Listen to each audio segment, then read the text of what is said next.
জঙ্গলে বাস করত চম্পা ডাইনি। চম্পা ডায়েরি ছিল খুবই লোভী। সে সবসময় ভাবত কি করে সে অনেক বড়লোক হতে পারবে, কি করলে সে অনেক টাকা উপার্জন করতে পারবে। একদিন তার মাথায় একটা দুষ্টু বুদ্ধি এলো। সে ভাবল, আমি যদি গ্রামে গিয়ে ছোট ছোট বাচ্চাদের ধরে তাদেরকে যদি বাদরে রূপান্তরিত করি, আর সেই বাদর নিয়ে তো আমি গ্রামে গিয়ে গ্রামের লোকজনদেরকে বাদর খেলা দেখাতে পারবো।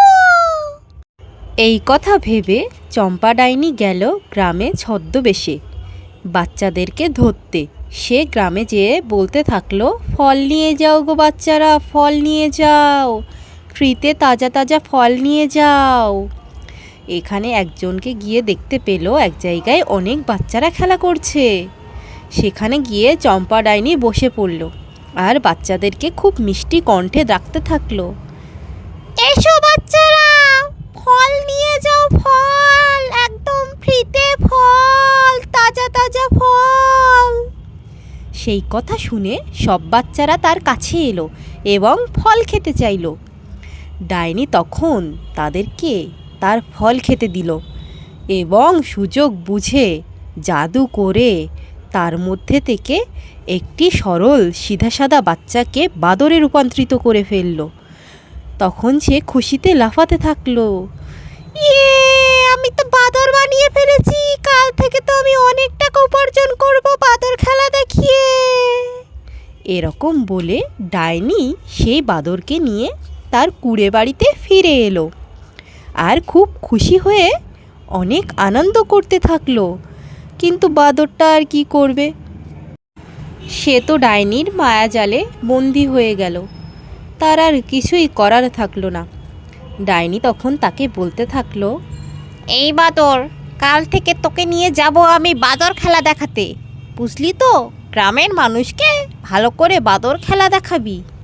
এ কথা বলে পরদিন সকালে ডাইনি গেল বাদর খেলা দেখাতে। সে গ্রামে গিয়ে বাদর খেলা দেখিয়ে সমস্ত মানুষের মন জয় করলো। সব মানুষ খুব খুশি খুশি মনে তার বাদর খেলা দেখলো। সবাই এরকম বাদর খেলা দেখে ভীষণই খুশি হলো। বৃদ্ধ দেখে ছোট মানুষ সবাই এই বাদর খেলা দেখতে আসলো। সবাই খুব আনন্দিত হলো এবং জোরে জোরে হাততালি দিতে থাকলো। এরকমভাবে ডাইনি অনেক টাকা উপার্জন করে বাদর খেলা দেখিয়ে নিজের কুঁড়ে বাড়িতে ফিরে এলো এবং সারা দিনে সে কত টাকা উপার্জন করেছে সেটা গুনতে থাকলো। তাক দিনা দিন দিন, দিনে দিনে দিন দিন, তাক দিনা দিন দিন, দিনে দিনে দিন দিন। আজকে তো আমি অনেক বড়লোক হয়ে গেলাম, আজকে তো আমার অনেক টাকা উপার্জন হয়ে গেল বাদর খেলা দেখিয়ে। ইয়ে, আমি তো আজকে অনেক খুশি। ইয়ে, আমি তো আজকে অনেক খুশি। তাক দিনা দিন দিন, দিনে দিনে দিন দিন, তাক দিনা দিন দিন, দিনে দিনে দিন দিন, তাক। এই বাদর, তুই এরকমভাবেই বাদর খেলা দেখাবি। কালকে গ্রামে গিয়ে আরেকটা বাচ্চাকে বাদর করে আনবো, তাহলে দুটো বাদর মিলে বাদর খেলা দেখালে আমার বেশ ভালোই ইনকাম হবে। এই কথা বলে ডাইনি পরের দিন গেল আবার একটা বাদর নিয়ে আসতে। সে আরেকটি বাচ্চাকে বাদর বানিয়ে তার কুঁড়ে বাড়িতে নিয়ে চলে এলো এবং তাদেরকে বন্দি করে রেখে দিল। দুটো বাদর তখন কি আর করবে, অসহায়ভাবে ডাইনির বন্দি হয়ে থাকতে লাগলো। আর ডাইনির কথা মতো তারা সব কাজ করতে থাকলো। কালকে দুটো বাচ্চা নিয়ে যাব বাদর খেলা দেখাতে। এই দুটো বাদরের বাচ্চা দিয়ে বাদর খেলা দেখালে মানুষ তো অনেক খুশি হবে, আর আমি তো কালকে থেকেও অনেক বেশি টাকা উপার্জন করতে পারবো। এই বলে ডাইনি পরদিন দুটো বাদর নিয়ে বাদর খেলা দেখাতে গেল। সেই রকমভাবে মানুষজন খুব আনন্দের সাথে সব বাদর খেলা দেখতে থাকলো। আর ডাইনির তো অনেক অনেক টাকা উপার্জন হতে থাকলো।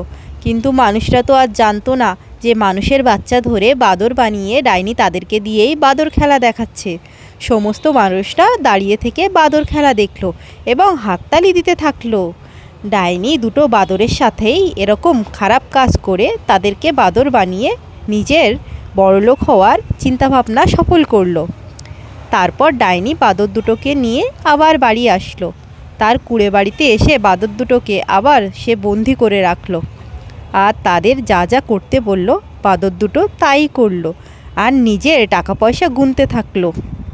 ইয়ে, আজকেও তো আমি অনেক টাকা উপার্জন করলাম বাদর খেলা দেখিয়ে। ইয়ে, আমি তো এরকম করলে দুদিনেই অনেক বেশি বড়লোক হয়ে যাব।